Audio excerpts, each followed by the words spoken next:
Midas and the Golden Touch. Once upon a time, in a kingdom far away, there ruled a king named Midas. He was very rich. It was said that he was the richest king in the world. He loved gold. He had a little daughter who was very dear to him. He called her Marigold.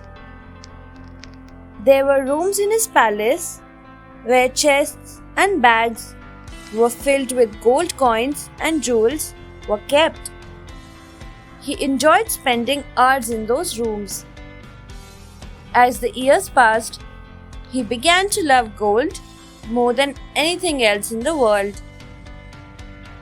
Soon, King Midas began to love his gold even more than his pretty little daughter Marigold. One day, he sat in one of the rooms, counting the gold. He wished he had more. Suddenly, there was a flash of light, and a beautiful fairy stood before him. She was carrying a golden wand which had little wings on it. "I have come to grant you one wish, King Midas," said the fairy. "What would you ask for if you have only this one wish?"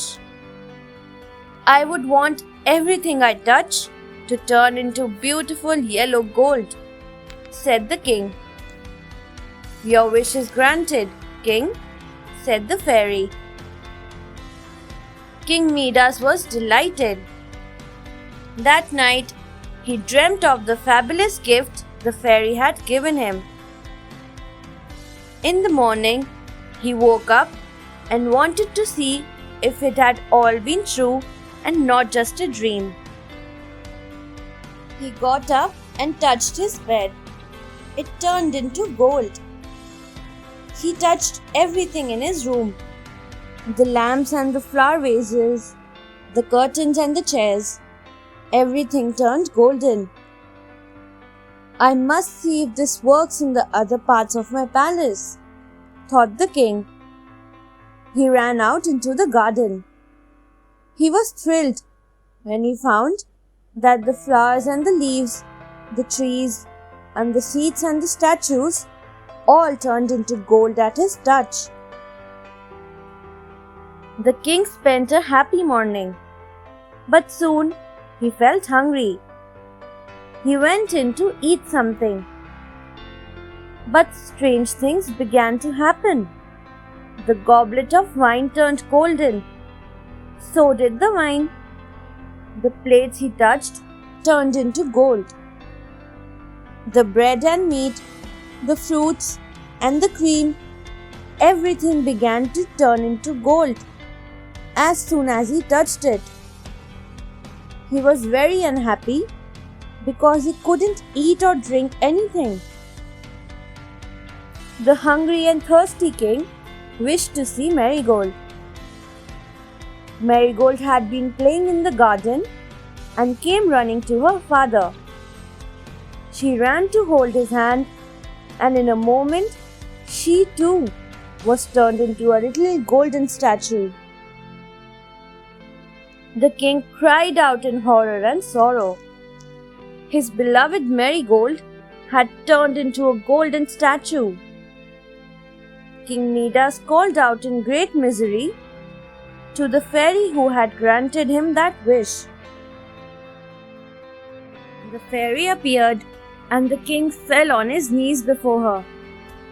"Take away this terrible gift, please," he begged the fairy.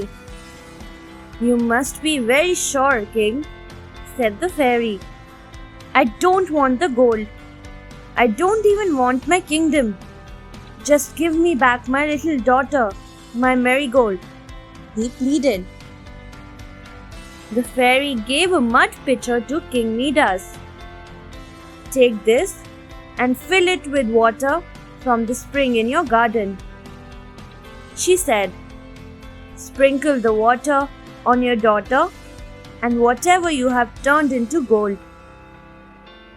King Midas thanked her and ran to the spring with the pitcher to fill it.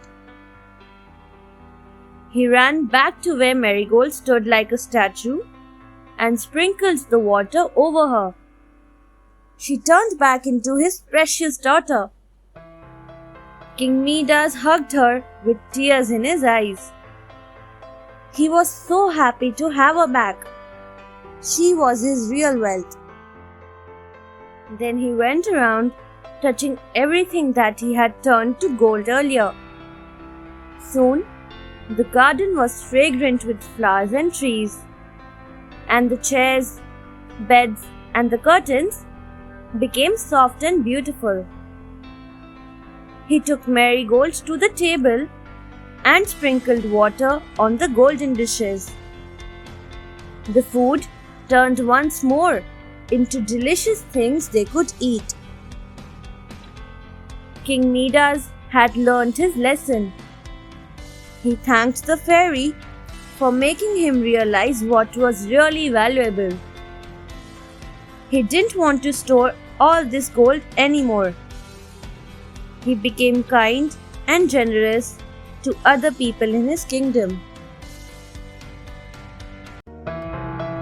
Thanks for watching. Do like, share, subscribe to Sahil Book House.